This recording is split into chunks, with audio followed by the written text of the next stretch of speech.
All right, well, great. Thanks so much. You're going to see there's complementarities between our paper and all the other papers, but particularly the papers in the previous session, so I think we're in the right place. This is joint work with my colleague Yana Gallen at Harris and Stephanie Karol and Ithai Lurie at Treasury.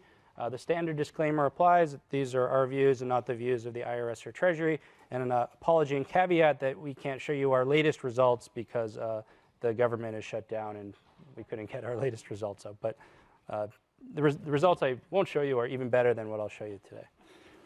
Okay, so obviously, every parent in the room knows that childcare is an important complement to work for parents. The burdens of childcare, child rearing often fall on the mothers, so especially for mothers. And childcare cost and availability is often cited as a major barrier to maternal employment. And whether or not there's market failures in this industry, this is a justification if we think female employment is a pro-social outcome, justification for childcare subsidies and credits.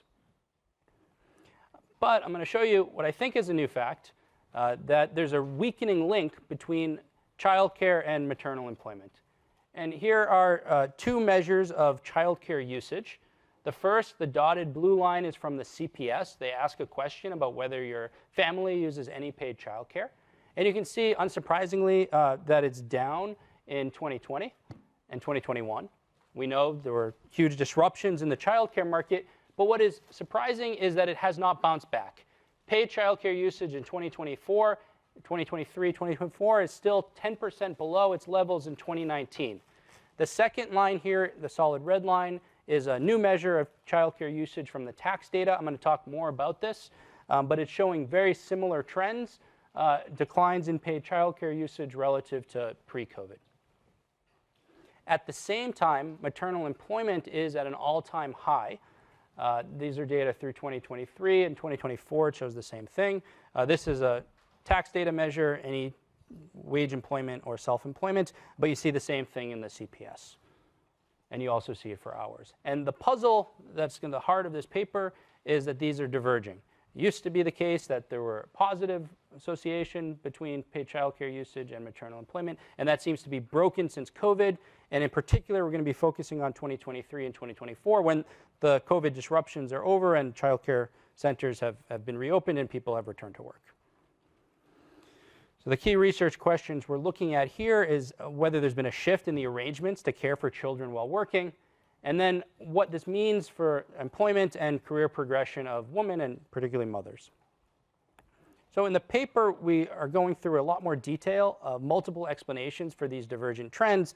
Today, I'm going to talk more about what we've landed on as the main driver of this. One, you might be wondering if there's changes in reporting, particularly for our tax data measure. Maybe people are using more under-the-table care. No, that would be inconsistent. There's no incentive not to report that in the CPS measure of paid childcare. We've looked at time use survey. Are there changes in childcare arrangements? You've seen some of these figures already today. It looks like fathers are doing more, and I'm going to put that with a caveat until I get to the next point. Another, I don't think this has come up today, but grandparental care. There was a huge increase in early retirements during COVID. What we're going to find is that's true, but grandparents seem less likely to help out, actually. I know that applies to my family, but that's a different story. Changes in the childcare market is another possibility. So we've looked a lot, and in the paper we're doing a lot on the supply side, childcare prices, availability. There have been some UPK expansions, including here in California.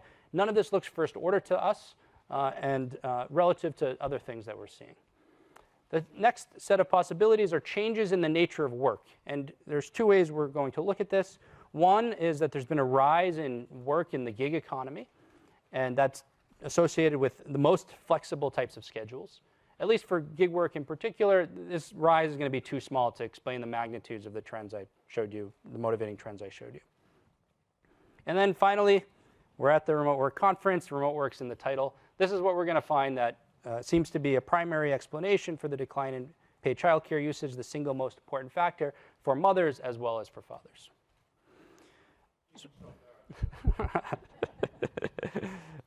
Yes, so what data? One of the advantages of what we're doing here is we have a longitudinal link via IRS tax data.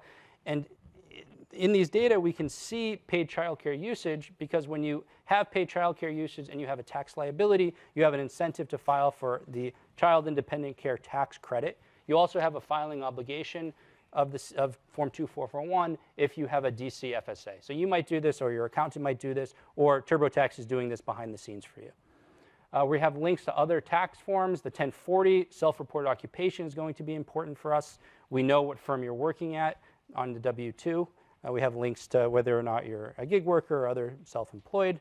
We're going to link this to, the IRS has actually linked the self-reported occupation. They've mapped this to ONET codes, which will then map to, we're going to map to the Dingle and Neiman measure that many other papers have been using. We also can see your grandmother. We can construct a 3-generational link between the child, the mother, and the grandmother. We have SSA links, and we can also see who's writing who on the 1040 for dependents back to 1999 to the present. Okay, so let me, so we're going to, first part of the paper, we're going to look at trends for people who are in occupations that are teleworkable. And then the second part of the paper, we're going to look at and do an RTO design around the return to office, comparing office first firms, hybrid, and completely remote firms. So the first piece of this, the data piece, is this Form 2441. We started working with these data to better understand childcare markets in the US, and then we saw those trends I showed you in the beginning, and then we started to write this paper.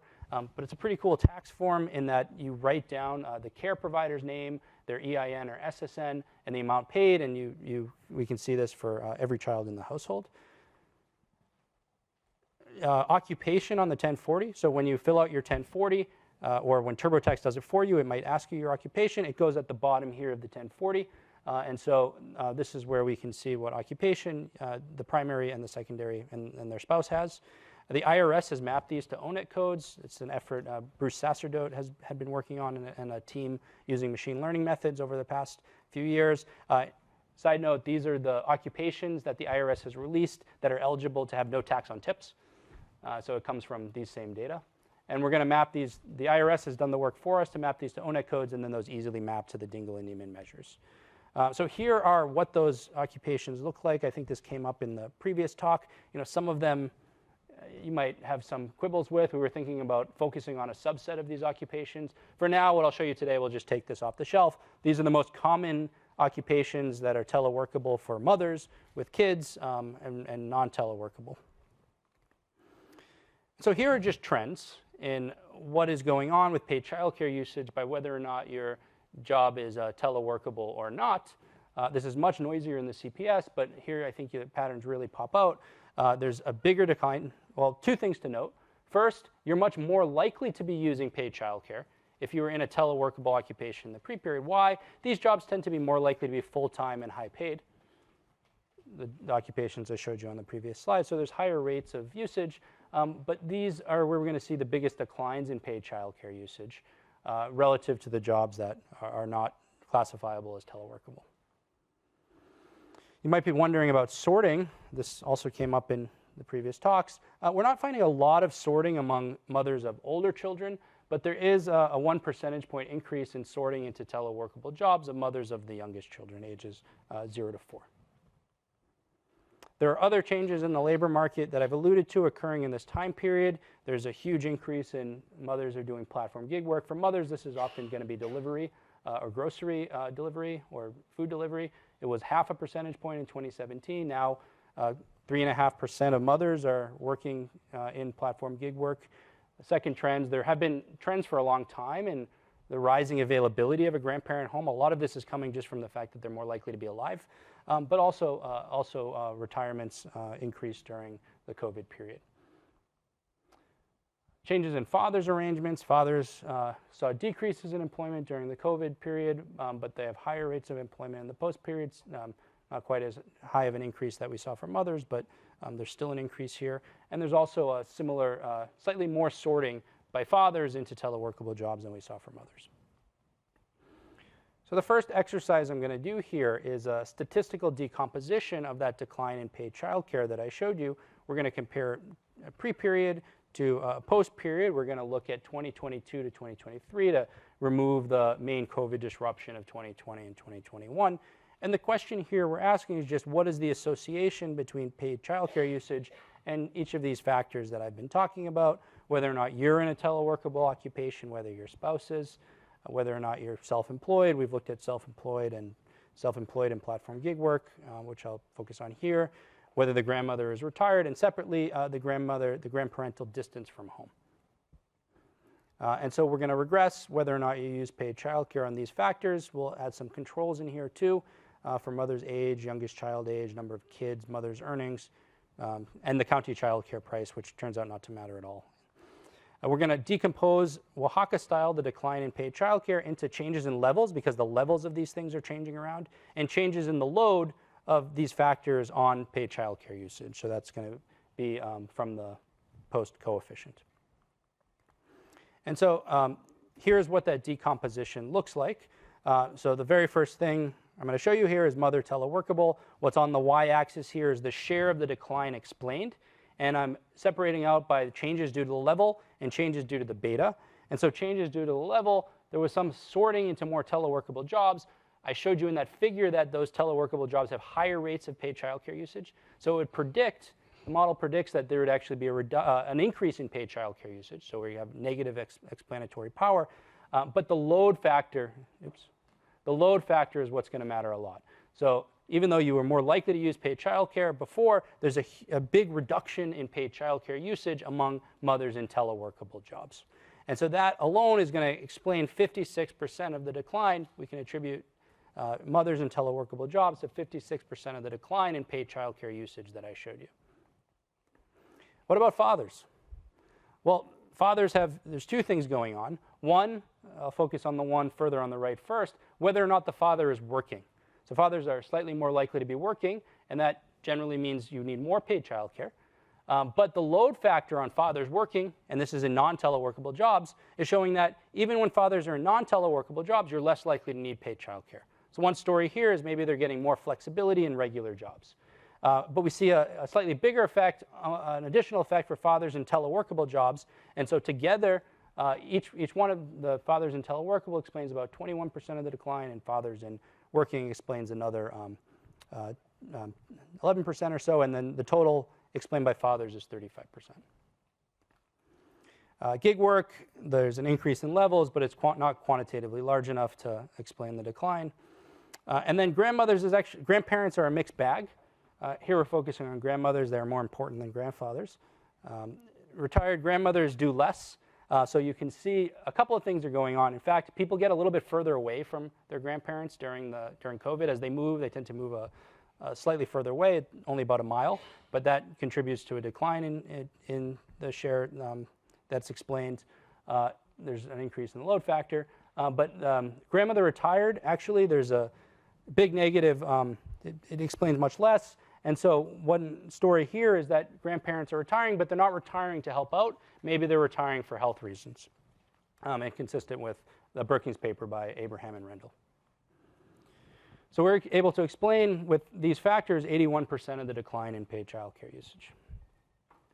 Okay, so just some supporting evidence from the ATIS, and then I want to get to the RTO design. This is a figure people have shown. The one difference here in our blue line is that we're restricting to parents during working hours. We can see that there's been this persistent increase, and as of 2024, about 30% of working hours are spent doing remote work among parents.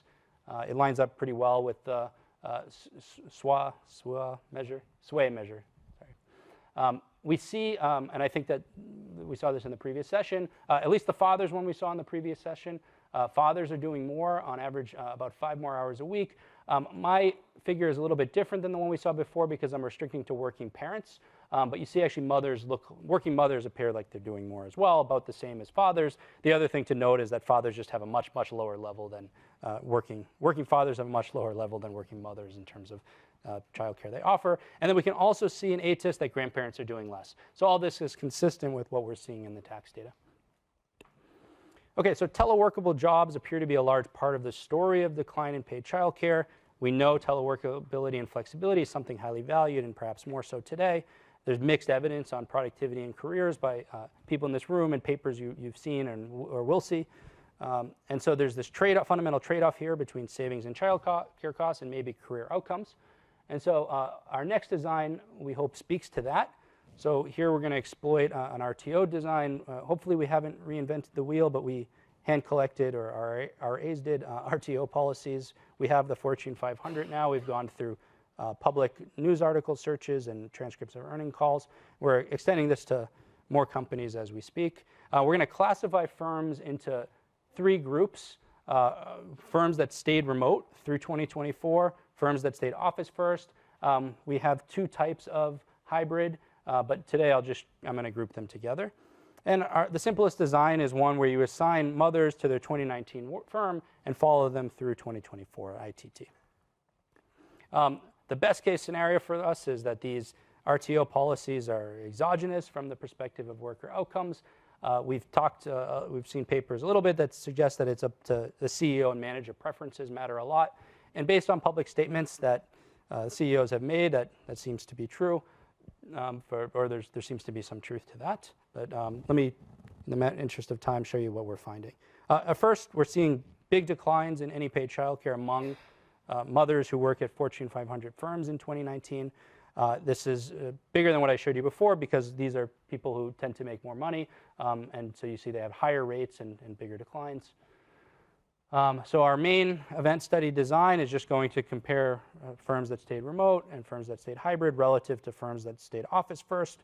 We'll add in trends for the NAICS code in case there's differences in shocks that are facing different industries.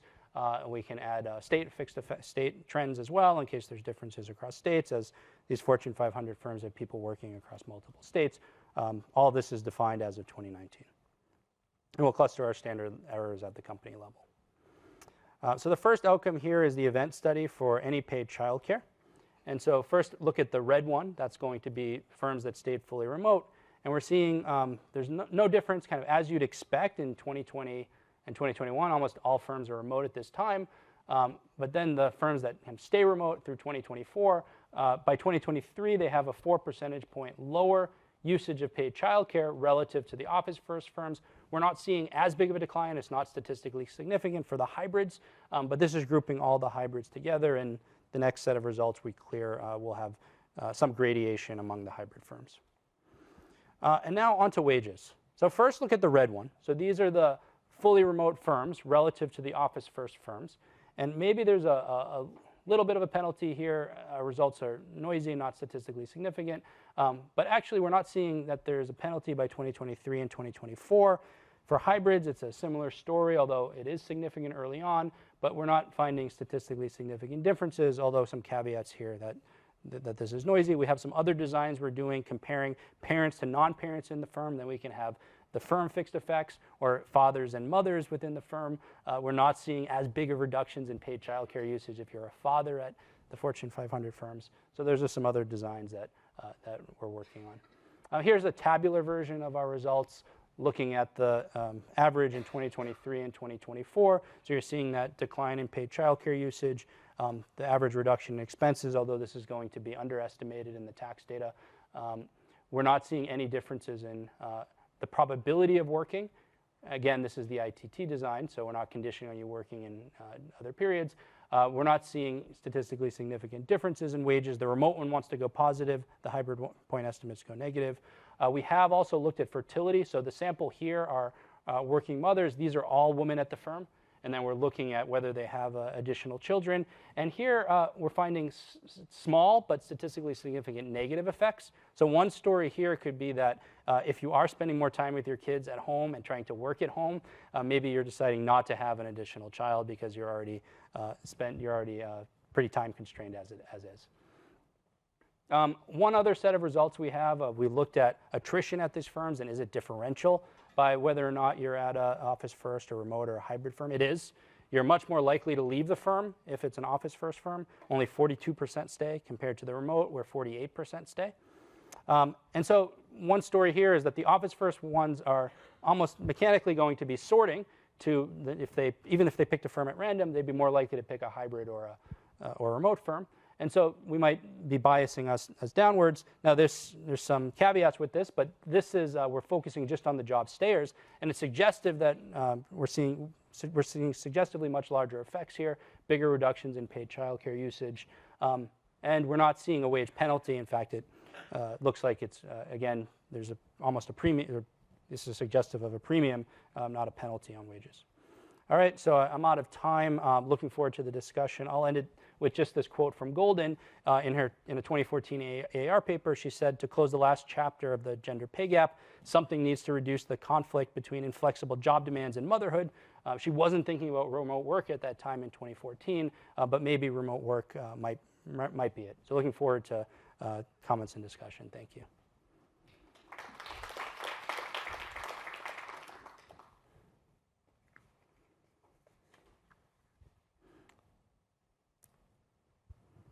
Super interesting talk. Thank you. As we mentioned during the lunch, don't forget to control for private equity in the local place. And another question I have for your paid childcare, do you include like a nanny share or just like any cash transfers for the paid childcare? So what this is any paid childcare that you use, you can deduct that on your taxes. So you would indicate, our measure here is an indication of any.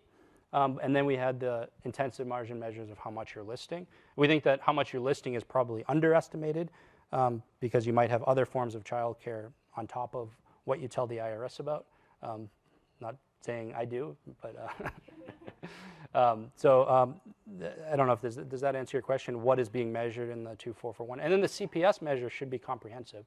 There's no incentive or disincentive to underreport under the table childcare, for instance.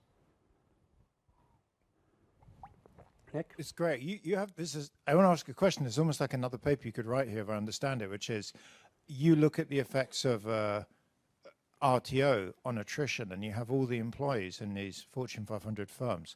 There's a huge debate on this, and typically people really don't have the data. If they do, they go to like Revelio Labs or something, but that's very incomplete. So it would be fantastic to look at these impacts of RTOs on attrition and split it by like earners, managers versus non-managers, rate of earnings progression, which is stars versus non-stars, occupations, genders, gender with kids. I mean, you could write an amazing paper. It's a really big debate because the claim are that these RTOs, high flyers, and various people exit the firm, but nobody knows. I know that's not this paper, but I think, because I've never seen data, you've matched, as far as I know, the RTO data up to the IRS tax returns. Yeah, we're able to do that because we see the firm name of where people are working. Yeah, and there's actually data on up to kind of the 2,000 firms. So I can talk to you about it afterwards, but it's a separate, totally different paper. Yeah, no, I'd love to talk more it's about like that. a really big policy question. Well, not less policy, but firm. Yeah, I'd love to talk more about where the literature is on that.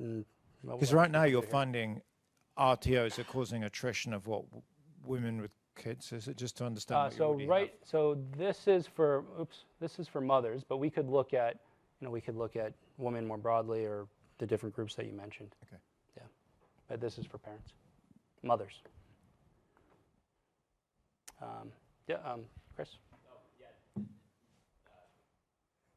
I had a separate point, but just to add on to that, you also see where people ended up, because you can also track mobility if you see addresses, and so you can see if people who moved as a result of their firm's work from home policy are also more likely to not be the ones to go back to the office.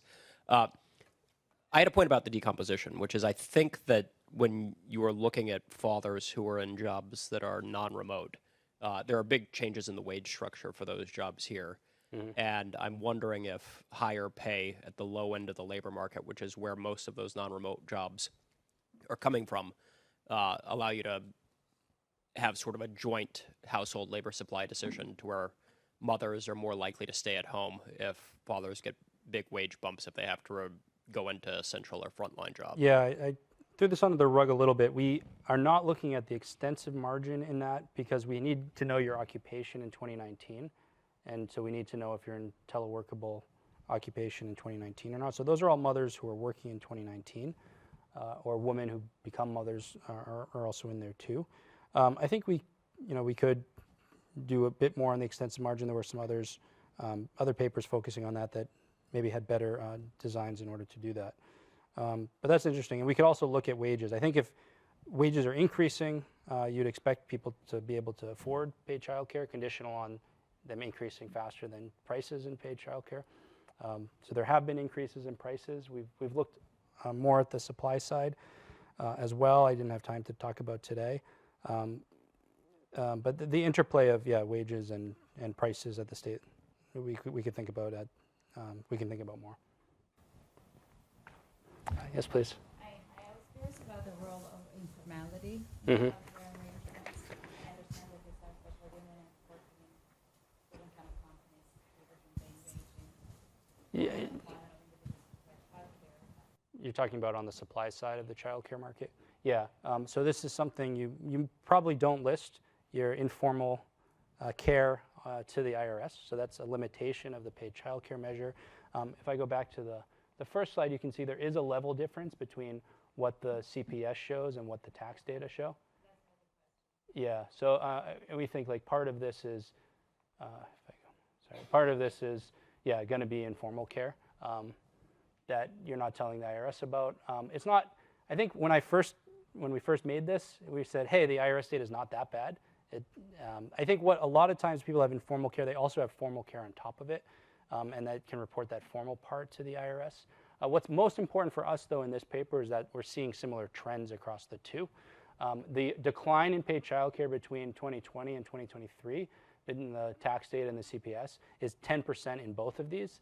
We don't have, we're still waiting on the 2024 tax returns to be complete with the late filers. We just had our RA make the 2020, other people probably just started digging into the 2024 ATIS, which just became available. That one seems to go up a little bit in 23 and 24, but they're both still far below sorry, this is from the ASEC, not the ATIS. But it's still considerably below the 2019 level. Steve? You controlled for a bunch of things in your regressions, but it also would just be useful to see, like for this chart, how things vary across states and things like that. They had very different pandemic policies and so on.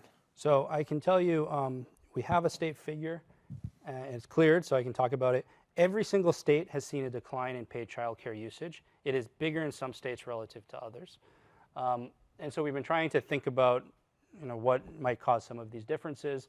So California has a big decline. California is a place that has a lot of remote work. It also had UPK, so that's why we can tease out some of that in the regression by controlling for these different things across states and different state. The share, back to the question about informality actually, we haven't done this yet, but it's on deck to do, to control for the share of immigrants, the increase in the share of immigrants, which differed across states. There was a big increase in immigrant shares in the last few years of the Biden administration, and that could affect childcare markets. I wondered if you could get information on even state policies that give resources for homeschooling and things like that. Yeah, I think so. For it to be an issue for us, it'd have to be correlated with teleworkability. It could be. I don't know if anyone has looked into that. It is an interesting point. So we'll see if we can get data on. Maybe we can look at the share who are in. There must be some way to figure it out because we know how many kids go to school. We know how many kids live in every state. So maybe 1 minus that is a good proxy for the homeschooling share.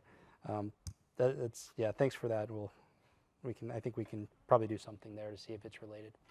But if anybody knows any other papers on that, happy to just cite that too. Unless it's something we need to control for, and then we'll do that. Great. Well, I think we're out of time. Thanks so much, everybody, for the feedback. Okay, thank you. Thank you for having this paper on the agenda. Today I'm presenting joint work with Sara Casella and Kieran Larkin, where we are looking at how flexible work drives occupational choices, and this is going to change the gender gap. So women continue to have lower labor force participation and lower earnings than men, and this has been largely attributed to the child penalty, which is the decline in women's earnings after the birth of their first child.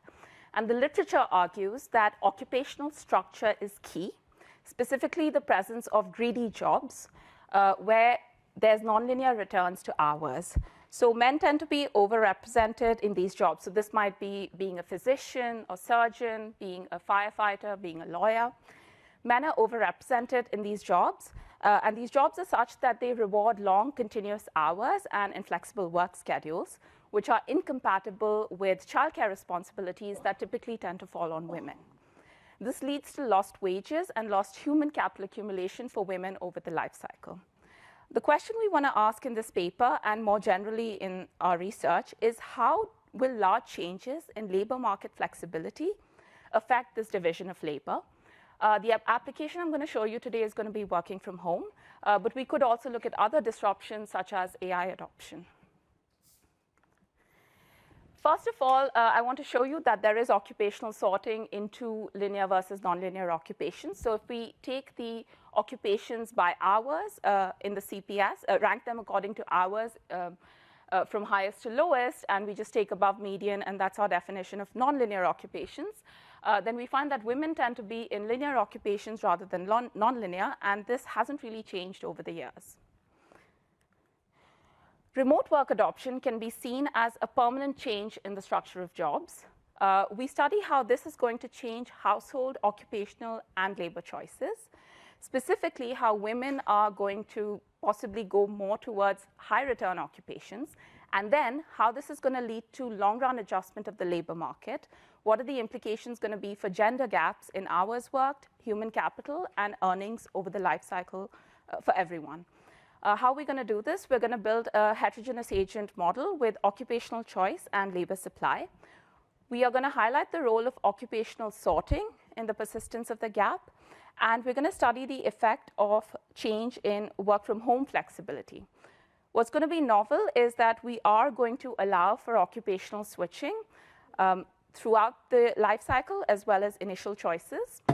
It's the labor supply and occupational choices are going to be a joint household decision, so there's going to be an impact on the choices of men. And we are going to look at the general equilibrium, so wages in nonlinear and linear occupations are going to adjust. As we've seen before, there's not a lot of occupational switching, specifically in the category that we want to look at. So if you look between ages 25 to 55, there's not a lot of changes in occupations across linear and nonlinear categories.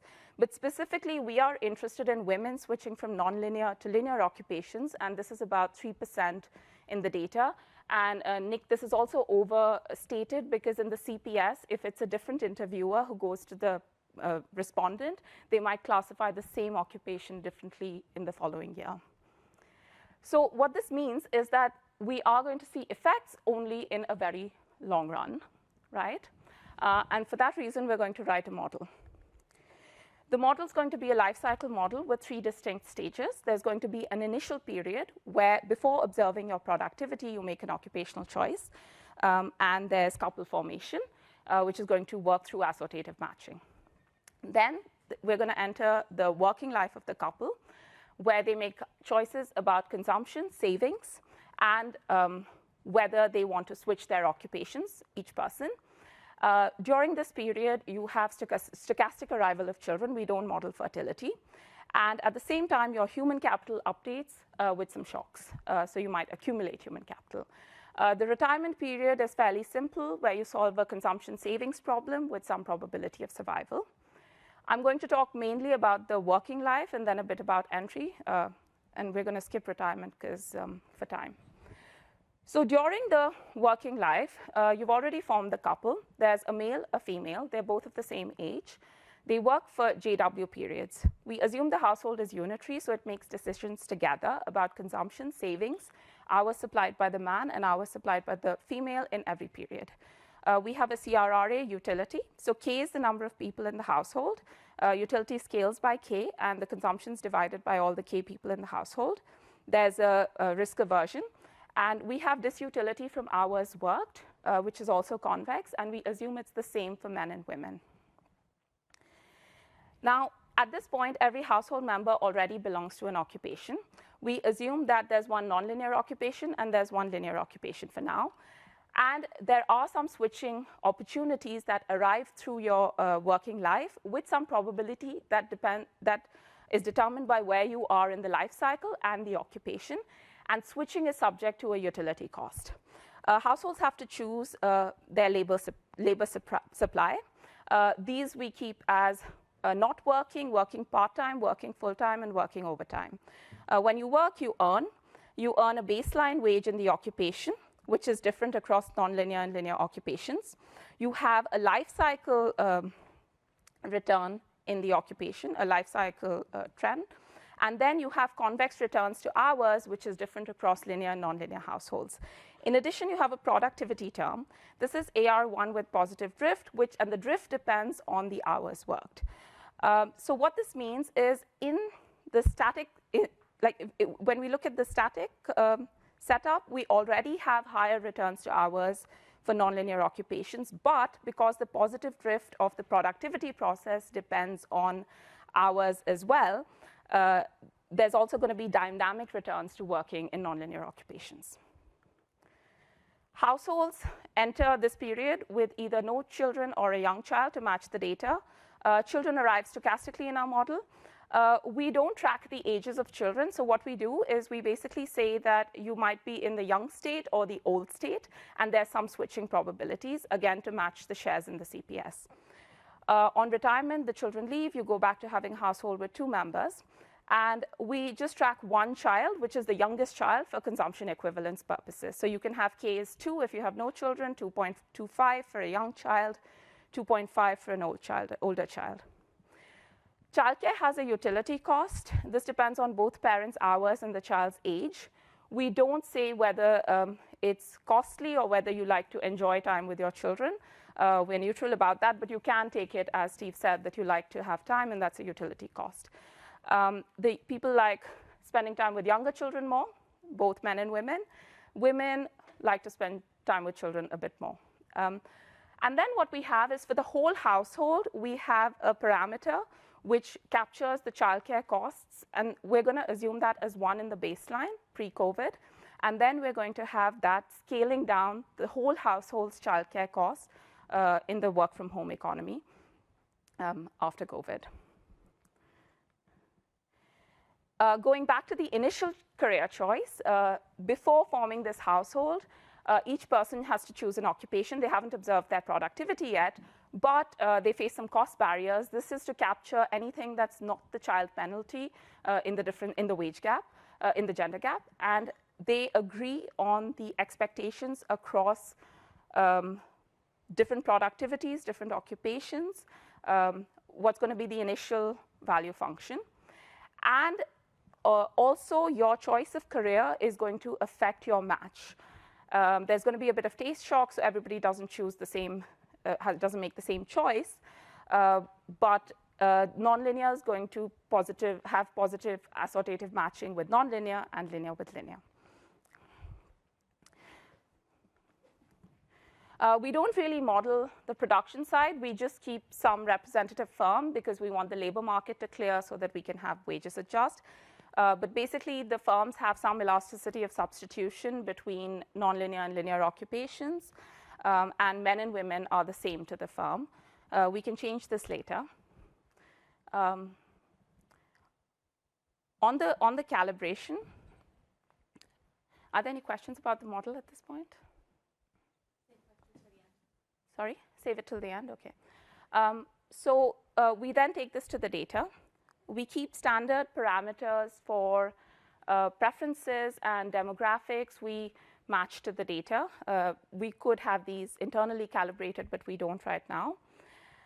And we match the switching probabilities for productivity to match the PSID, either returns from working full-time or working part-time, or if you lose your job and you come back to the labor market, the kind of wage loss that you face. For the substitution between, for firms between nonlinear and linear occupations, we go with what Emma, you suggested, which is taking college degrees as a premium. If there's a better suggestion for this, that would be very helpful. For the internally calibrated parameters, we have the cost of hours in the utility function. So this is the disutility from working, which is the same for men and women. We match this to the share of men and women in part-time, full-time, and overtime status in the CPS. And then in the childcare cost functions, we have the cost of working for men and women, for young and old children. For young and old children, we match these to the employment shares in the data of employed men and employed women with young and with old children with these age cutoffs. But actually, in practice, we jointly identify all of these.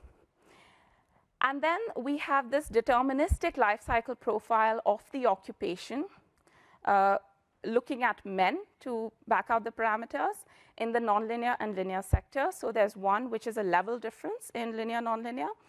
Then there's an age profile, and then there's some, to match the data, essentially we have concave functions for the second parameter, for the square term. So the moments we target, so we don't target any moments which are male versus female, but we are going to look at them. We do have, for all of these, we look at part-time male, male part-time, full-time, overtime, and so on, same for women. And then we have these two wage premia, like I said. So we have an over-identified system. We have about 13 of these moments, and we have about 8 parameters for the cost function. If we go take this to the data for the baseline model, where the phi, so work from home hasn't kicked in, phi is 1, we could do better on the model fit, but we basically capture 2 things. One is the share of men rather than women is share of men in nonlinear occupations is higher than the share of women in nonlinear occupations. And the second thing is men's wages are higher, as in the data, and wage growth is higher as well. Now, this is a parameter which is our key parameter for the presentation and for this paper. We want to estimate what is the reduction in childcare cost coming from work from home. And we thought about how to do this, and the first thing we went for is what is the decline in the motherhood gap from work from home. So we started with Emma, your paper, where we took the elasticity of the motherhood gap to work from home, and then we tried to multiply that out with the ACS change in work from home, but that was about 5.7 in 2019 to 13.3% in 2024. But that gave us like a decline in the motherhood gap of 18 percentage points, so then we didn't go with that. So we should talk more about how to use the elasticity correctly. What we did instead is that we looked at the CPS, and we said that around these years, how much did labor force participation for women, for mothers with young children change. That turned out to be 2.27 percentage points. So that's if you look at 2023 and 2019, that's the difference there. And our baseline gap in the model, which is a little lower than that in the data, is about 11.9 pre-COVID. So we take this, and essentially from this we get the work from home cost parameter to the household, the reduction in cost. And what we're going to do, what I would like to do, is causally identify. So of course this changes, including the work from home part, as well as any long run trend, decline in the motherhood gap. So I'd like to have a causal identification of how much work from home changed the motherhood gap in COVID. So any suggestions on that would be helpful. So after we do this, we set phi to the new work from home world. And we first say what's going to happen in the short run. So we keep the initial occupation choices fixed. We keep the initial positive associative matching fixed. But we still do allow for switches during the life cycle, during the working age. What this does is that this does already lead to a short-run increase in female employment and women in nonlinear occupations. So you can see from the first figure on the left that women of different ages start participating more in the labor force.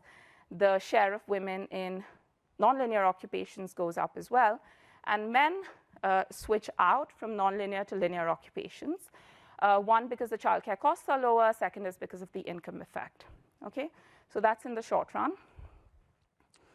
Now, these effects are not so large because occupational switching is slow.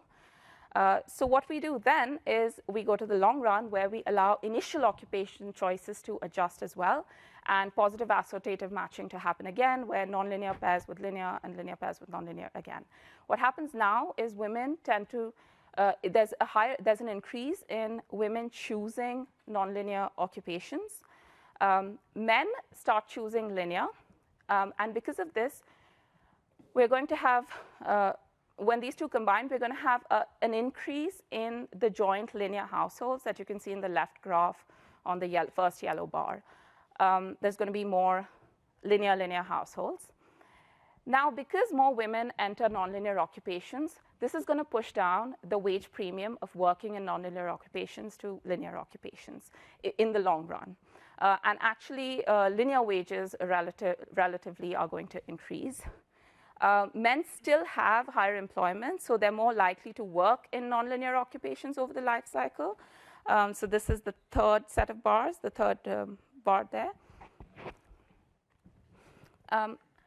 And so, essentially, once we allow for this full reallocation to go through across time, we're going to get much larger long-run effects of work from home through occupational choices.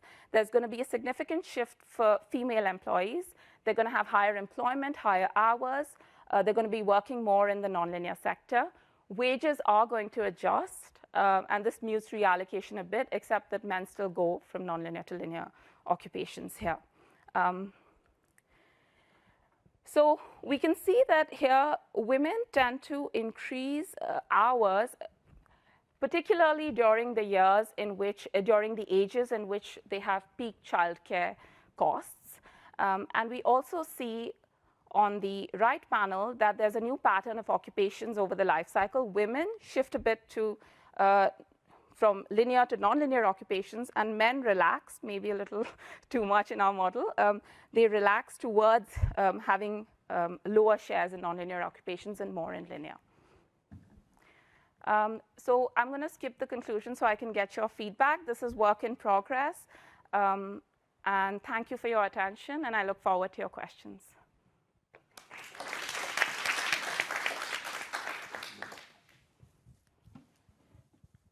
Nick? Megha, that was great. One question I had is, you had utility in there. You must be able to calculate, maybe I missed it, but a welfare effect of all of this. Because they're maximizing a utility function. So yes, it'd be good to have a welfare, because with this setup, you can do welfare, and then you can also do various policy. I mean, yes. The big thing, I think first step would be like, as you're doing matching it, and match the micro to macro data. And once you've got that, you can do something that's really valuable, which is what's the impact of remote work on welfare? And given that, what are policy things like how could I improve welfare? So in this, I presume remote working, the option of it improves welfare. Okay. Just as a question, I'm guessing it does. Yeah, we could do like the utility sum of all the households, basically. Right, and in terms of output, I think it also increases output. This is a big debate that we've had because of, there's no productivity effects here, but I think there's labor supply effects. So my sense is remote work actually has quite large output effects in the US, not through productivity that people are obsessed with, but actually through labor supply. Okay. I mean, this is... She has induced productivity effects because it changes the mix of jobs. Yes. Yes. Yes, yeah. But there's so many things you can do, I guess I would look at some of the big macro policy. Okay, thank you. Steve? There's a lot going on here, so I want to make sure I understood. The only difference between men and women on average in your way you set up the model is women have a greater preference to spend time with kids? That's one, and the second one is that they have a cost that's higher in nonlinear occupations, which captures like discrimination or, sort of just not having enough women there. So that to match the data. So there's two parameters. You need both of them, or can you do it all with one? I'll try. I mean, and the related question I had is I wanted to get some sense of how big a difference you need on those two dimensions to get the differences in your outcomes, because this is related to the discussion we were having during the break. There's an endogenous specialization here over the life cycle and what kind of job you choose, right? Yes. And so do you need a lot of heterogeneity difference between men and women on average to get the outcome differences, or do you only get need a little bit of difference? So we are matching, maybe this answers your question. We are matching these cost parameters with part-time, full-time, overtime shares. What are the exogenous differences in women? Where are those parameter values? Those, the exogenous differences are these parameters, right? So it's the phi female old, phi female young versus men, and then there's a cost. Okay, this is for the next version of the paper, but somehow I want a way to help me think about whether those exogenous differences are small or large. Okay. exogenous differences. Okay. Okay, Ellen. I like very much the idea of this gender blind setup, but I was curious whether you've built into it any notion of a absolute comparative advantage between market and market activities between men and women. And the flip side of it is the earnings instability on nonlinear jobs. Also conditional employment. These are jobs where, the attachment of women is much lower than for men, and even conditional being employed, there's a lot of variability. Variable pay plays a big role in some of these jobs, and how that factors in the potential persistence of the gender wage gap, even once you allow work from home, because the certainty equivalent calculation will be very different for men. The certainty equivalent calculation, yes, I understand. even for same risk aversion parameters, could be different for the two. Yes, thank you. That's a good point. Yes, Christos. So it was great to see a model like this, because I think we need a lot more kind of structural labor to disentangle some of these things. I would just to double Elena's point about the earnings volatility that we see, performance pay, fixed wage. I wanted you to go back to the human capital production function, because it looked like it was, is it just that there's this linear versus nonlinear, or is there some, how are people accumulating human capital? That was something that I missed. And then I have a follow-up after you clarify that. I thought it was like one of the early slides, right? Okay. Basically there's a productivity process, and you can switch across the values of the productivity grid, and that depends on the hours that you put in. So if and it's AR1 with the drift depending on hours, and there's a row somewhere. Yeah. But more hours means higher. Yes, it's a positive drift. Yes. Okay.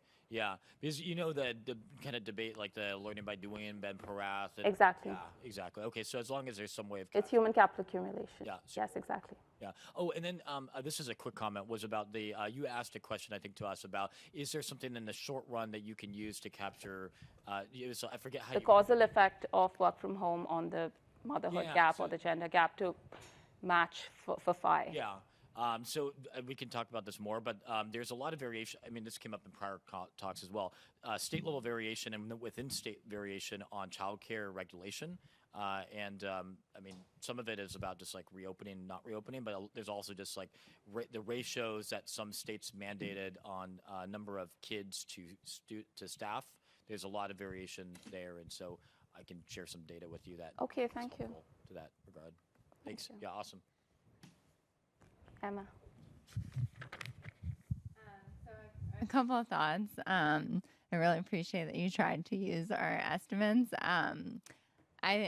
One argument we make in the paper is that maybe this intermittent availability of work from home is really important. So it's not necessarily crucial to work from home all the time, but having access to even a little bit pre-pandemic was helpful in increasing women's labor force participation after they had children. That might be like a harder number to get your hands on of how much that increased with the pandemic. It certainly increased much less than fully remote work did. I see. But one other thought is there is a paper from someone at UConn, it was their job market paper, last name Song, that is trying to use the pandemic itself to estimate sort of how much it changed mothers' labor force participation. So that might be like a more portable estimate for your paper. Thank you. Thank you. Yes, Saverio. It's super interesting. I don't think it's... okay. I heard you. I think it's a super interesting project. Okay. Thank you. So it's more of a clarification question because maybe I didn't understand, I didn't get it. So, but the amount of occupations that are linear and non-linear, it's also an endogenous object in your model. So you have this general equilibrium. After the baseline. So in the baseline, no. Okay. With no work from home, it matches the shares of men and women employed in non-linear and linear occupations. I see. But then after that, we let it change, right? And then they change the shares, and that's how I get the men going into linear. Okay, no, this one I didn't get it. So and what is the effect then? So we see this increase in non-linear occupations? We see that women tend to go a little into non-linear occupations. That changes the wages.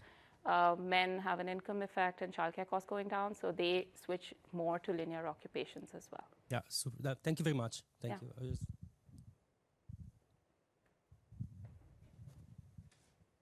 Thank you. Thank you, Natalie. Thank you very much for putting the paper on the program. I'm really happy to be here, and I'm going to talk about, indeed, what happens when parents work from home. This is joint work with Pascal Achard and Arnaud Chevalier. Must acknowledge we started this project in 2018, so not very fast, but we thought this was actually a bit of a niche topic to work on teleworking. But now we are actually, still in progress, I have to say, because we got a lot of feedback since the working paper has been out, and we want to actually still add more data. So you will see, I think we have great data, but I think we can do even better. And also before, so thanks for putting together this great conference. I think also want to acknowledge the huge public good provision that you guys are doing in sort of first putting together this conference, but also all the data collection that you're doing on sort of work arrangements. So that's really, really great. And I'm actually going to go straight there. So I'm going to skip most of my introduction because we've already had the introduction many times about how remote work is important. So this is indeed from, the data of some people in the room, where we look at the prevalence of remote work. I'm showing this figure first because the study is going to focus on the Netherlands. And this is indeed so showing the prevalence of remote work post-pandemic, and the Netherlands is basically around the sort of average of the sort of developed countries at around 1.2 days a week. Now, this said, our study will actually focus on a pre-pandemic period. And there, the Netherlands was actually a bit ahead of their time. So in 2019, it was not something that was completely unusual to work from home. There were around, 20% of people who would report occasional teleworking, and around 7-8% who would actually do it on a regular basis. But so, as we've discussed many times already in this conference, the question is, well, work from home could actually be, this sort of chance, this policy potentially that could really help people achieve it all, this sort of family-friendly work policy. With the sort of potential to improve work-life balance. What I want to again acknowledge is that there are really sort of two key mechanisms. So one is that, yes, you might actually be spending more time at home. It saves on daily commute time, about an hour a day from what I understand from your work. But also it gives a lot of flexibility in when to work. And when we look at children, I think this is really relevant, because if you think about how you may organize your day, you may actually be much more able to free, say, the time from school pickup to actually, bedtime, and sort of shift some of your work to the evening, for example, which I think is really interesting. And so the potential is indeed more time for child-related activities. And so really related to Saverio's sort of earlier paper, we think that must, potentially indeed affect children. Now, there's a downside, potentially, is that, as we know, and particularly during the pandemic, the idea of working from home sometimes can raise, challenges of, less separation between work and personal life, and also possibly more conflicts as well at home. And so we sort of approach this study a little bit thinking, well, it's not so clear that it should actually go in the sort of a positive manner necessarily. You may actually have, challenges that you didn't have before. So there's a huge, actually, I thought that we were done with the literature review, and I'm going to go home with like 20 papers that I have to add, because it's like really amazing to see the amount of, work that is done in this space. But of course, we've looked, the literature has looked, at the impact of work from home arrangements on productivity, wages, career prospects, job satisfaction, work-life balance, and sort of subjective measures of work-life balance in particular, quits, well-being and health, residence location, access to amenities. Our contributions is really being, in this dimension of looking at externalities on family members. And because we are talking about, this should be a work-life balance, family-friendly policy, it makes sense to look at sort of other family members. So in terms of the possible channels, again, so this is going to be difficult actually to get great data on this. We hope to make some progress on that. Today we don't have much actually to say on this. I'm going to do a little bit of speculation.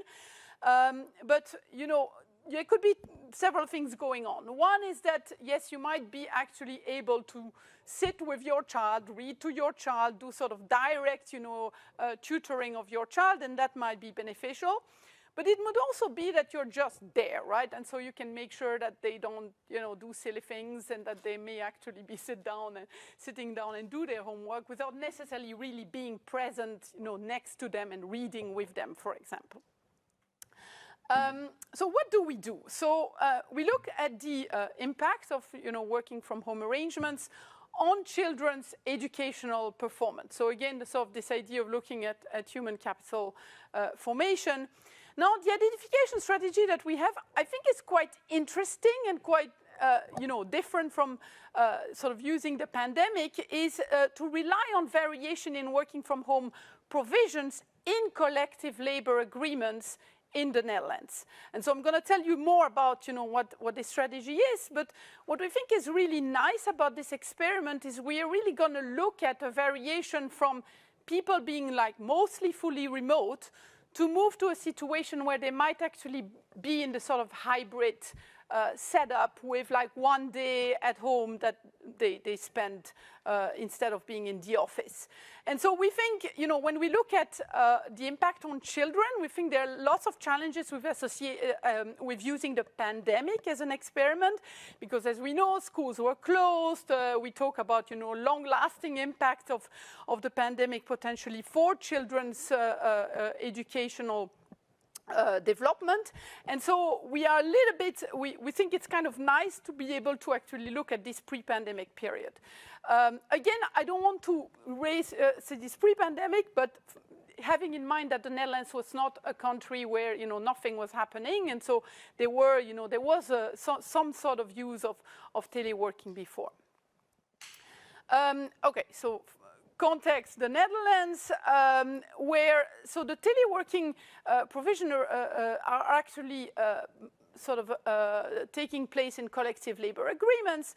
There are different types of collective labor agreements in the Netherlands. Some are, a lot of them are at the sector level, and that will include, a lot of firms, but some of them are actually at the firm level. And these are usually, larger firms. We actually like to focus on those because when you focus on the sector level, you have to have, the variation is going to affect a lot of firms that are similar. When we look at firm level, we can actually look at within the same sector, firms that look similar, but that actually had either a provision or not. And the nice thing about the Netherlands is that it's one of the countries where the data is great, where you can link, firms to employees, and then you can actually also match them to information about the children and their educational outcomes in particular. Okay, so the key outcome I'm going to sort of focus on in this study is it's called the CITO, which is a high-stake exam that most children actually take at the end of primary school at the age of 12. And so this test is really important because it gives, an idea of actually which track you should go into in secondary school. And it's really kind of high stake for that reason. It's going to determine pretty much whether you are able to actually go to university or not. So the score determines, is a guide of whether you should actually go to a specific track.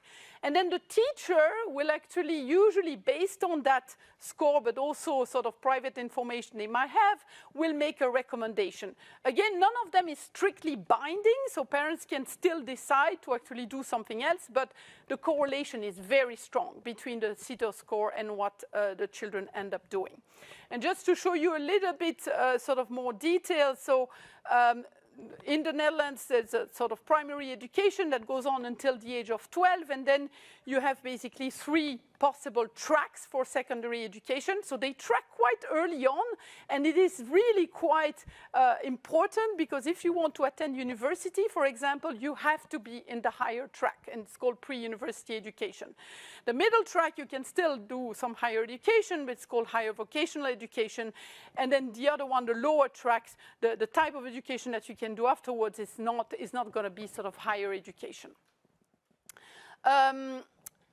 So the period is 2006 to 2019, which seems like another era now, but the collective labor agreements, we actually collected information that was gathered by a private company called Expert HR, and that was a lot of work actually to codify all these labor agreements. Then we matched this with employer-employee data provided by Statistics Netherlands. We have the CITO test scores, again from Statistics Netherlands. And then we also use a labor force survey, because unfortunately, even though the data is great, there is no data on occupation in the admin data, and there is also not a direct measure of teleworking. So we use the labor force survey to have information on hours and other sort of other things. My identification strategy, I know it's late, so I'm going for a visual, representation. So we're going to have some firms that at some point turn blue, so means they adopt a collective agreement that formalizes, the ability to work from home. We're going to match them, so we're going to match these firms a year before the collective labor agreement is implemented with other firms that look similar. And again, we do a strict matching on sector and year, and then we use the closest Mahalanobis distance on a whole bunch of variables that we think will matter or are likely to matter for how interesting, teleworking might be. Things like, share of highly educated workers, share of female workers, share of part-time female workers, and so on. And then we zoom in these firms and we try to find the parents. So we find the parents who have at least 1 year of tenure, because we want to avoid, having people who self-select into these firms, and who have a child between the age of 8 and 18.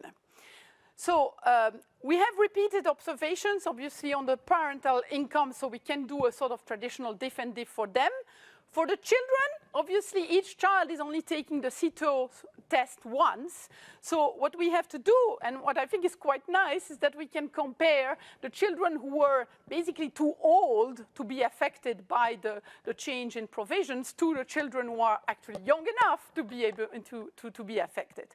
So the ones who are younger at the time of the reforms are going to be or sort of treated, group, while those who are actually too old are going to be untreated in the treated firms. Okay, so this is a strategy that we want to implement. We end up with a sample of 28 firms and 86 control firms. I think we'll actually, increase this sample in the coming months because I think we found a way to actually get at more firms. But at the moment, we have 28 firms and 86 control firms. I don't want, and this is important, I think, especially relative to all the other papers that have been presented, and we're going to look at, the effect on also labor outcomes for parents as well. This is not a representative sample of the population. This is going to be a sample of firms that are quite large, and here I'm showing you a bunch of variables where we look at the mean of the firms that are not at all in our sample, either as treatment or control, and then the difference between, the ones who are in our sample and those who aren't. And so in general, we see that these are firms that have less, women, they have less part-time women, less part-time men. The people in these firms tend to be higher educated. They are larger firms, and they are earning more. Okay, so we're looking at positively selected firms. Now, we actually, when we look at the parents and the children, is the same story. So we also find a positive selection of, parents and children relative to the firms who are not in our sample. So they are higher earnings, they work more, and then the children are also doing better on all these tests. This is pre any change in CLA. Now, the internal validity, obviously, we matched on a number of variables. So these variables, we do see that they are similar between our control and treatment. So this is showing you the mean for the controls and then the difference between the treatment and the control. But what is maybe also interesting is that despite the fact that we don't match on variables characterizing, the parents at the individual level, we do find still, very good balancing. So we have a number of characteristics for parents, but also for the children. I'm just looking here, gender and age and number of siblings. But so what we have to think is that we are managing within our sample. We have very good internal validity. Now, I just want to show you this event study first for the parents. So this is the sort of classic diff and diff because we have repeated outcomes for the parents. And we look at whether, they are staying in the same firm, whether they participate in the labor market, earnings, and work part-time. We actually don't see much. And this is something, we've been looking at, various ways of looking at the data. It's always quite, similar. We actually don't see much happening to these parents. Now for the children, so I'm showing you here first the event study where we look at, a Z-score for the math, outcome in the CITO exam. We look at Dutch. We look at the teacher advice, so whether in particular they recommend the university track, and then we look at the CITO score and whether they are actually eligible for either the top 2 tiers or whether they are eligible for really the university track.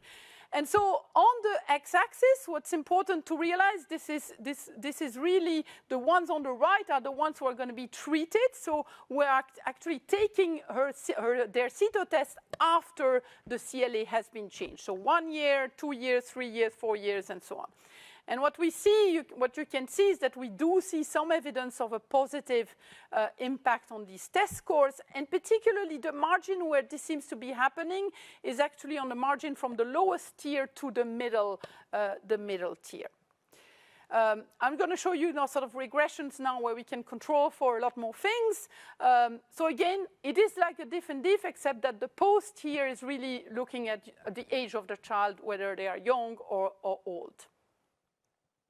So the first 2 columns are looking at the Z-score again. I'm just reporting the sort of diff and diff coefficient when we have no controls, a sector fixed effect, and then a matching fixed effect. And what you see is actually quite large effects of around 0.1 standard deviation in increase in test score. These are actually quite large relative to what we know from literature and other education interventions.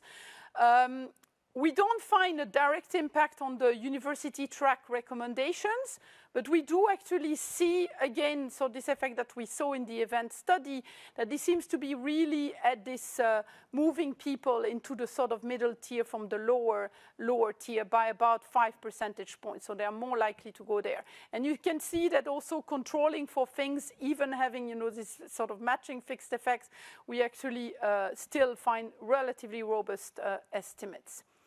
Now, the heterogeneity is interesting here. You might expect, okay, so if I can't look at occupation, as I said, but I can look at, above median wage, below median wage, high educated, low educated. We also look at whether the change was actually early on in the period or not. We find all the effects we find go in the direction you would expect, but we actually find no significant differences between the groups. So it's not the case that I can really tell you, it's only, for the ones who are high educated, above median wage, and so on. Other heterogeneities by, gender of the parent. I would think maybe mother girls and father boys maybe more sort of have more of an effect. We actually see again the effects that go in the direction you would expect, but no significant differences across any of these groups.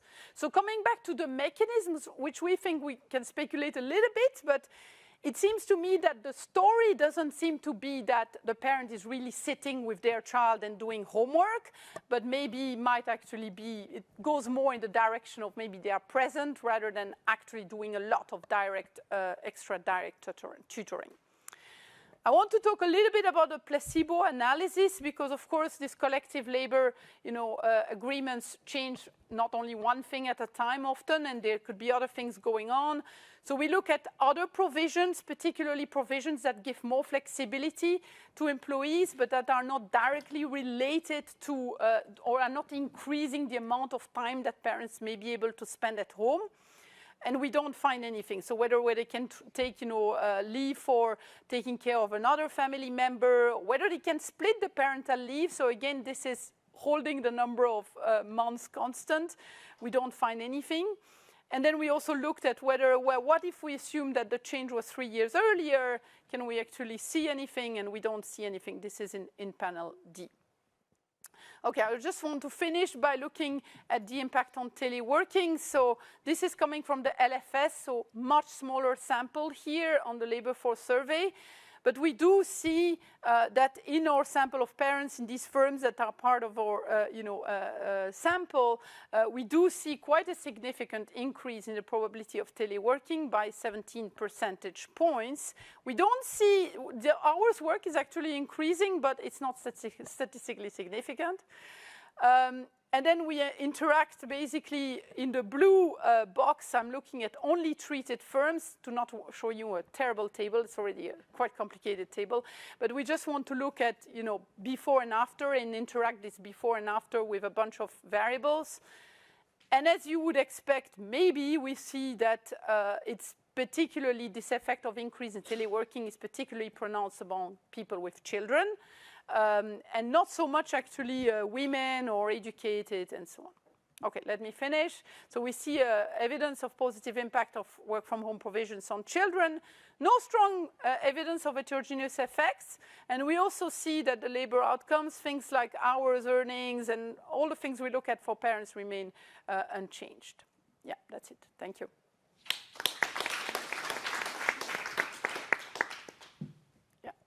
Can I just say methodologically, it was great. It was really interesting. Just so I understand it, this is just having the agreement. So this is intention to treat. Yeah, exactly. Yes. Yes. So that's why the LFS is quite useful to actually look at what happens to the probability of teleworking, whether they actually telework.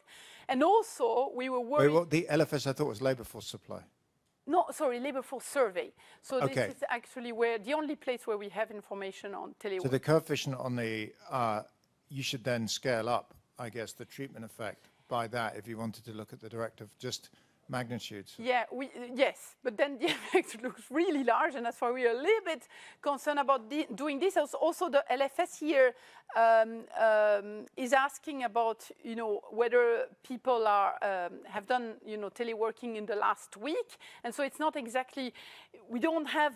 No, I can't really show you what you would like to see, which I think is really looking at the parents and how much they increase their teleworking over the last year before the CETO, for example, and so on. So we want to be a little bit careful, but it's true that in principle the effects are even larger. Yeah. Got it. And then the other quick thing is you mentioned it looks like it's supervision. When I looked at your results, the one coefficient that looked particularly big was educated parents on math, which if anything would be, I mean, I see it around here that parents who've got some kind of maths undergrad degree tend to help their kids out more. And it's the math with above median wage. Doesn't that suggest there's also some direct teaching? Yeah, no, I actually think we can't exclude that there is a difference, but I don't know. It's interesting to see how people look at this evidence. We don't, at this point, we can't reject that the two are the same. It's true, yeah. Go ahead. On the supervision point, whether you could also think about some quantile estimates or something of are you really pulling up the bottom in the test score distribution or something like that? Yes, yes, yes. We have to do more on this because I think it's indeed interesting to, as I said, we think we are actually affecting people in sort of the middle, middle margin, and we should, yeah, we can do more on this. Thank you. Chris? Those effect sizes are huge Yes. if you sort of look at anything in the education literature. So I guess I had two questions related to that. One is, do you think that telework allows people to move to different or better schools rather than just having parental involvement, which would be kind of consistent with one of the papers earlier today? And then the second sort of unrelated point to that is in the moving to opportunity literature, it's all about sort of the exposure time. And so looking at kids who are 8 only gives you like 2 or 3 years of pre-test data, but I wonder if effects maybe accumulate from earlier in the life cycle, if from age 4 or something, you have a parent at home that is kind of keeping a kid on task. Yeah, so that's the great point. So on the first point, we have actually looked into moving, and especially we're curious whether when you have sometimes 2 siblings, whether the older and the younger sibling are in different schools, which would also be indicative that they really change schools. And we don't see any evidence of that, so we don't have very strong evidence going in that direction. And then the second point was Younger kids. yeah, so looking at younger kids, yes, so we are a little bit bound by the period we have, actually, so the data that we have. So we have to have them reaching the age of the CETO and being affected by the CLA change. But you know, I take your point, of course, you know, it's younger kids are likely to benefit as well. And the same issue as Nick's first question. It seems like these effects are actually much larger than what you reported. But can you tell us a little bit more about what's actually in these these agreements? So are they the option to work from home 1 day a week, 5 days a week? Are you strongly encouraged? Is there a wage incentive? How does it work?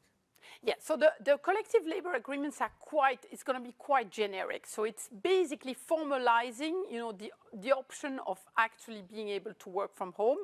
But the actual, you know, practicalities and how many hours and how often and so on, this is going to be very often left to sort of, you know, the employer to negotiate that with their employees. So there is really this option.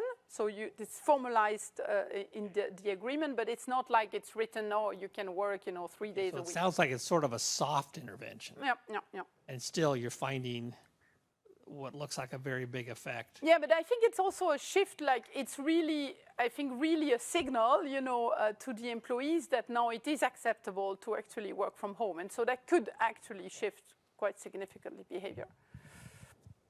Yeah. This is just a question about the educational system. Is this zero sum, right? So if my kid gets into university, does that mean that another kid can't go to university?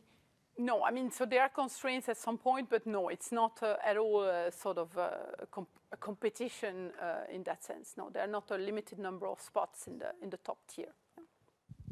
Great question. So are you concerned that there might be self-selection of parents that feel that their kids really need help with school, which would be consistent also with your results on stronger effects for those kids that are moving from the lowest career to the middle and university career?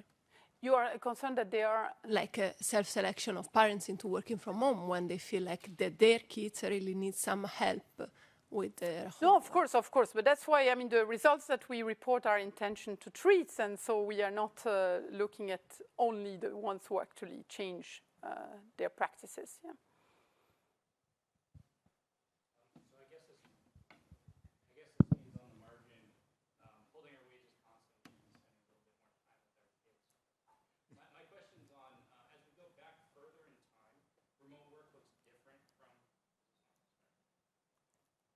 That's off, sorry. Okay, as we go back further in time, remote work looks different than what it is today, particularly in the early part of the 2000s. And so my understanding, late implementation means it's happening like 2010 to 19.